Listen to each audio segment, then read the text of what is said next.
Hi friends, Congress ನಾಯಕ BR. Patil ಜೀವನದ ಕತೆ ಗೊತ್ತಾ? ಇವರು ಬೆಳೆದು ಬಂದ ಹಾದಿ ಹೇಗಿದೆ? ರಾಮಕೃಷ್ಣ ಹೆಗಡೆಗೂ ಇವರಿಗೂ ಏನು ಲಿಂಕ್? ಎಷ್ಟು ಸಲ ಗೆದ್ದು ಶಾಸಕರಾಗಿದ್ದಾರೆ? ಬಿ.ಆರ್. ಪಾಟೀಲ್ ಕುಟುಂಬ ಹೇಗಿದೆ? ಮಾಡಿರೋ ಆಸ್ತಿ ಎಷ್ಟು? ಎಲ್ಲವನ್ನು ಈ ವಿಡಿಯೋದಲ್ಲಿ ಹೇಳ್ತೀವಿ. ಅದಕ್ಕೂ ಮುನ್ನ ನೀವೇನು ನಮ್ಮ ಚಾನಲ್ಗೆ ಸಬ್ಸ್ಕ್ರೈಬ್ ಆಗಿಲ್ಲ ಅಂದರೆ ಈ ಕೂಡಲೇ ಆಗಿ ಪಕ್ಕದ ಬೆಲ್ ಐಕಾನ್ ಮೇಲೆ ಕ್ಲಿಕ್ ಮಾಡಿ. ಬಿ.ಆರ್. ಪಾಟೀಲ್ ಆರಂಭಿಕ ಜೀವನ.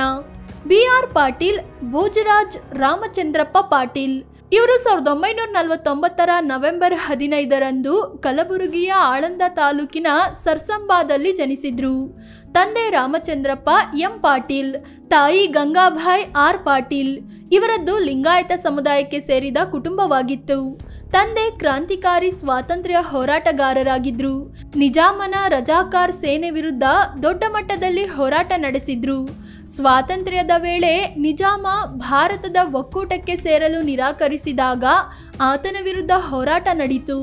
ಅದರಲ್ಲಿ ರಾಮಚಂದ್ರಪ್ಪ ಭಾಗಿಯಾಗಿದ್ರು. ಆದರೆ 1949ರಲ್ಲಿ ಅಂದರೆ ಬಿ.ಆರ್. ಪಾಟೀಲ್ 2 ವರ್ಷದವರಿದ್ದಾಗ ರಾಮಚಂದ್ರಪ್ಪ ಪ್ರಾಣ ಬಿಟ್ರು.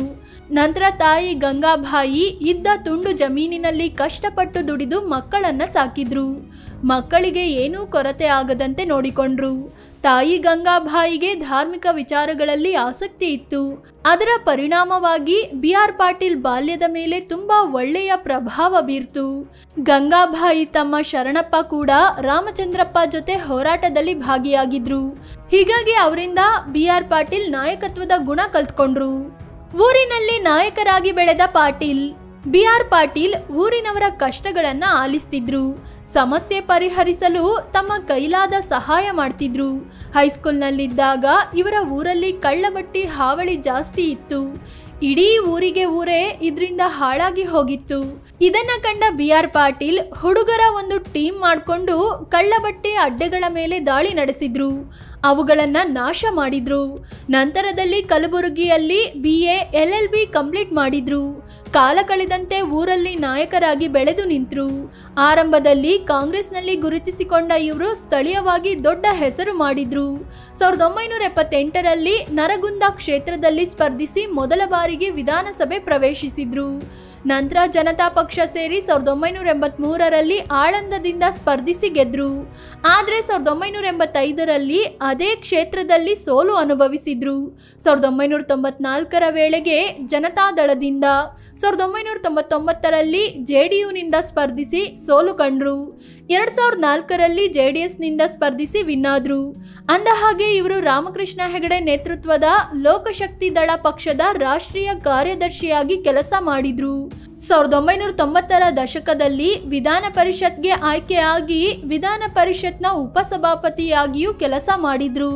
ಕಾಂಗ್ರೆಸ್ನಲ್ಲಿ ಬಿ.ಆರ್. ಪಾಟೀಲ್ ಹೊಸ ಇನ್ನಿಂಗ್ಸ್. 2008ರಲ್ಲಿ ಕಾಂಗ್ರೆಸ್ ಸೇರಿದ ಬಿ.ಆರ್. ಪಾಟೀಲ್ ಸೋಲು ಅನುಭವಿಸಿದ್ರು. 2013ರಲ್ಲಿ ಮತ್ತೆ ಆಳಂದ ಕ್ಷೇತ್ರದಿಂದ ಗೆದ್ದು ಬಂದ್ರು.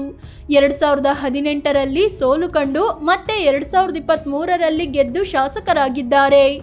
ಒಟ್ಟು 5 ಸಲ ಶಾಸಕರಾಗಿ ಆಯ್ಕೆಯಾಗಿದ್ರೂ 1 ಸಲವೂ ಸಚಿವ ಸ್ಥಾನ ಸಿಕ್ಕಿಲ್ಲ. ಆದರೆ ಇದೇ ವರ್ಷದ ಫೆಬ್ರವರಿಯಲ್ಲಿ ಇವರನ್ನು ಕರ್ನಾಟಕ ರಾಜ್ಯ ನೀತಿ ಮತ್ತು ಯೋಜನಾ ಆಯೋಗದ ಉಪಾಧ್ಯಕ್ಷರನ್ನಾಗಿ ಆಯ್ಕೆ ಮಾಡಲಾಗಿದೆ. ಆದರೆ ಸದ್ಯ ರಾಜ್ಯ ಸರ್ಕಾರದ ವಿರುದ್ಧ, ತಮ್ಮದೇ ಪಕ್ಷದ ವಿರುದ್ಧ ಬಿ.ಆರ್. ಪಾಟೀಲ್ ತೊಡೆ ತಟ್ಟಿದ್ದಾರೆ. ಜೊತೆಗೆ ತಮಗೂ ಸಚಿವ ಸ್ಥಾನ ಬೇಕು ಅಂತ ಬೇಡಿಕೆ ಇಟ್ಟಿದ್ದಾರೆ. ಬಿ.ಆರ್. ಪಾಟೀಲ್ ಕುಟುಂಬ ಮತ್ತು ಆಸ್ತಿ. ಬಿ.ಆರ್. ಪಾಟೀಲ್ ಭಾರತಿ ಅನ್ನೋರನ್ನ ಮದುವೆ ಆಗಿದ್ದಾರೆ. ದಂಪತಿಗೆ ಓರ್ವ ಮಗ ಮತ್ತು 2 ಹೆಣ್ಮಕ್ಕಳಿದ್ದಾರೆ. 5 ದಶಕಗಳಿಂದ ರಾಜಕೀಯದಲ್ಲಿರೋ ಬಿ.ಆರ್. ಪಾಟೀಲ್ 4 ಕೋಟಿ 17 ಲಕ್ಷ ರೂಪಾಯಿ ಮೌಲ್ಯದ ಆಸ್ತಿ ಹೊಂದಿದ್ದಾರೆ. 48 ಲಕ್ಷ ರೂಪಾಯಿ ಸಾಲವಿದೆ. ಇವರ ಹತ್ರ 1120 ಗ್ರಾಂ ತೂಕದ ಚಿನ್ನ ಇದ್ರೆ ಪತ್ನಿ ಬಳಿ 250 ಗ್ರಾಂನಷ್ಟು ಚಿನ್ನಾಭರಣ ಇದೆ. ತಮ್ಮ ಹತ್ರ ಯಾವುದೇ ಕಾರುಗಳಿಲ್ಲ ಅಂತ ಬಿ.ಆರ್. ಪಾಟೀಲ್ ಹೇಳ್ಕೊಂಡಿದ್ದಾರೆ. ತಮ್ಮ ಆದಾಯದ ಮೂಲ ಶಾಸಕರ ವೇತನ ಮತ್ತು ಪತ್ನಿ ಆದಾಯದ ಮೂಲ ಕೃಷಿ ಮತ್ತು ಬಾಡಿಗೆ ದುಡ್ಡು ಅಂತ ಮಾಹಿತಿ ನೀಡಿದ್ದಾರೆ. ಫ್ರೆಂಡ್ಸ್, ಇದು ಸ್ವಪಕ್ಷೀಯರ ವಿರುದ್ಧವೇ ಕೆಂಡ ಉಗುಳುತ್ತಿರೋ ಬಿ.ಆರ್. ಪಾಟೀಲ್ ಬಗ್ಗೆ ಮಾಹಿತಿ ನೀಡೋ ಪ್ರಯತ್ನ. ಇವರ ಬಗ್ಗೆ ನಿಮಗೇನು ಅನಿಸುತ್ತೆ ಅಂತ ಕಾಮೆಂಟ್ ಮಾಡಿ ಹೇಳಿ. ಅದೇ ರೀತಿ ನೀವಿನ್ನೂ ನಮ್ಮ ಚಾನಲ್ಗೆ ಸಬ್ಸ್ಕ್ರೈಬ್ ಆಗಿಲ್ಲ ಅಂದರೆ ಈ ಕೂಡಲೇ ಆಗಿ ಪಕ್ಕದ ಬೆಲ್ ಐಕಾನ್ ಮೇಲೆ ಕ್ಲಿಕ್ ಮಾಡಿ. ಧನ್ಯವಾದ.